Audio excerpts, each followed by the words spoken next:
Isang feng shui expert ang nagbabala na ang Year of the Tiger magiging Year of the Breakups. Kaya kahit patapos na ang taon, may ilang gusto pa ring makasiguro para makontra ang babala. Gumagamit sila ng gayuma. Nakaliwat kanan na rin ngayon ang bentahan online. Pero hindi na lang daw love life ang kayang solusyonan ng gayuma ngayon. Pati raw problema sa pera. Gaya ng tinatawag na gambling set o gayuma sa sugal. Ibinibenta naman online ng faith healer na si Kino, na mas kilala bilang si Kalbolario. Maraming nagtatanong sa akin kung meron ba daw akong anting-anting sa sugal. Kasi lagi daw akong nananalo at laging nagka-cash out. Sabi ko sa kanila, meron akong agimat sa sugal na kapag ginamit nyo ito, hindi kayo matatalo sa online sabong. Tapos ayun, sabi nila, igawa ko din daw sila para naman makabawi sila sa talpak. Sabi ko na lang sa kanila, sige, igagawa ko kayo. Tapos ayun, doon na nagsimula yung pagninegosyo ko ng anting-anting. Ang kanyang gambling set nakalagay sa red pouch ang lucky coin na swerte raw sa mga card games at loto. Ang lucky chicken na lucky charm naman daw sa sabong. At ang lucky horse na swerte raw sa karera ng mga kabayo. At para raw siguradong tatalab ang gayuma, meron pa itong orasyon mula sa itinuturing na patron ng swerte. Parang alahas lang din po sa katawan. Pwede din gawin na pagpurma. Kasi sabi ng iba, nakakagawa po daw. Pero siyempre, ang bisa talaga nun ay siswerte ka talaga sa sugal. Lalo na sa online sabong. Ang kadalasang suki raw ni Kino, mga OFW. Bawat set, ibinibenta niya sa halagang 1,500 pesos. Sa katunayan po, hindi po talaga 100% na effective yung gayuma ko. Surtihan lang din po talaga. Kung malas ka ngayong araw, bumawi ka na lang bukas. Basta talpak lang ng talpak hanggat may ari-arian pa kayo. Darating din ang araw na makakabawi din kayo. Isa sa magpapatotoong mabisa raw ito, si Angelo, na nakilala si Kalbolario sa online casino. Tinanong ko po siya kung bakit siya lagi nagkakash out sa talpak. Sinabi niya po sa akin yung sikreto niya, na may ginagamit siyang agimat pag siya nagtatalpak. Siyempre, gusto ko rin manalo, kaya bumili rin ako. Para raw swertihin si Angelo sa online sabong. Ginagamit niya ang tinatawag na gambling set o gayuma sa sugal na binili niya online sa nagpapakilalang faith healer na si Kino. Tinanong ko po siya kung bakit siya lagi nagkakash out sa talpak. Sinabi niya po sa akin yung sikreto niya, na may ginagamit siyang agimat pag siya nagtatalpak. Pirmi lang daw itong nasa loob ng kanyang bag. Hindi rin daw niya ito ipinapahiram sa iba para hindi mawala ang talab. Sa tuwing hawak nga raw ni Angelo ang kanyang gambling set, parati raw siyang siniswerte sa sugal. Katunayan, 13,000 hanggang 15,000 pesos ang kanya raw napapanalunan kada araw.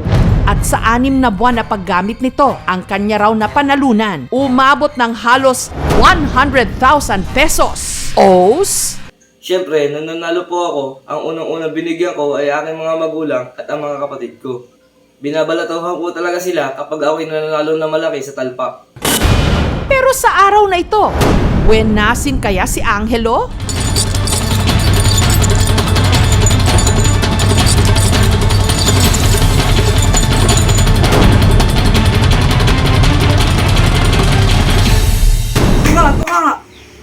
Mukha ka!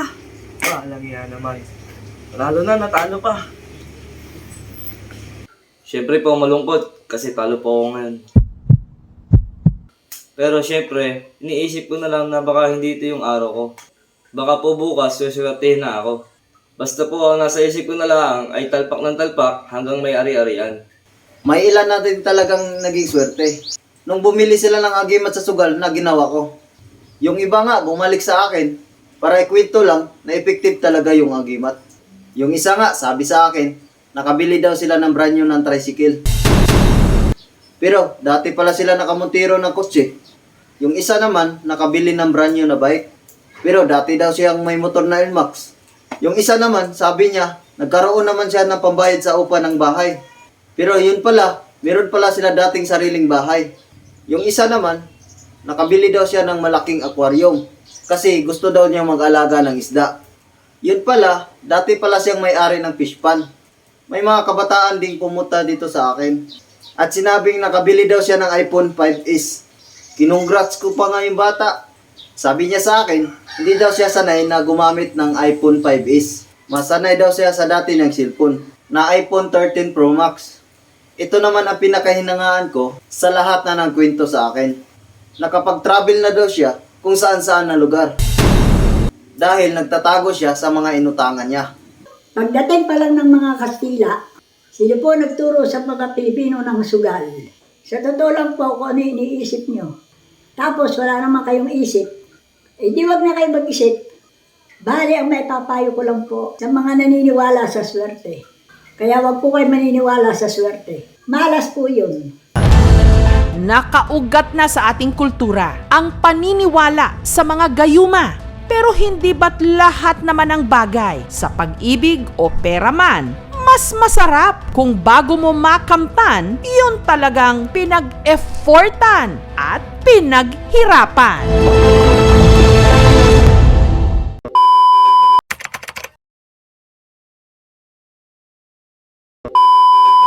Yo, shout out pala sa pamilya ko sa probinsya ngayon. At shout out din pala sa tatay ko, sa nanay ko, sa mga kapatid ko. At shout out din sa mga tropa ko dito sa Corba. At shout out din sa kapitan namin na si Alan Expression. At shout out din pala kay sa team Paru-Paro G at team Sopas. At shout out din paring Riniel, shout out din kay paring Ivan. At shout out din kay Boss Bungbong Mamoyak. Ay shout out din kay Boss Rinan. Shout out din kay Totoy Hans. Shout out din kay Bato. Shout out din pala kay Boss Iyong, kay Ate Maya. Shout out din kay Ate Jibil. Shout out din ka pala kay Boss Rocky. At shout out din kay Tongit. Shout out din kay Apay. Shout out din kay Joris. At shout out din kay Boss Bawi. Shout out sa mga Tempo Gadlawin. Shout out din kay Boss Kadya, Ate Jean, Ate Chinya, Lola Lal, Lola Sis, Kagawad Adin, Kagawad Alvin, at Eskirika, Ate Manuel, at Ate Angel, Ate Emily, Ate Sinya, at shout out din kay Kapitan Jopring. Shout out din pala sa akong tiyuhin na si Jerry Punay, si Jimmy Punay. Shout out din sa mga kaibigan ko ngayon sa probinsya na si Jobert Punay, at si Nobert Punay, at si Julius Punay, at si Bando Punay, at si Lito Punay. At shout out din pala sa kaibigan ko na si Jobert Tagalog. Huwag niyo makalimutan mag-like, mag-share, mag-subscribe sa aming YouTube channel. Maraming salamat po.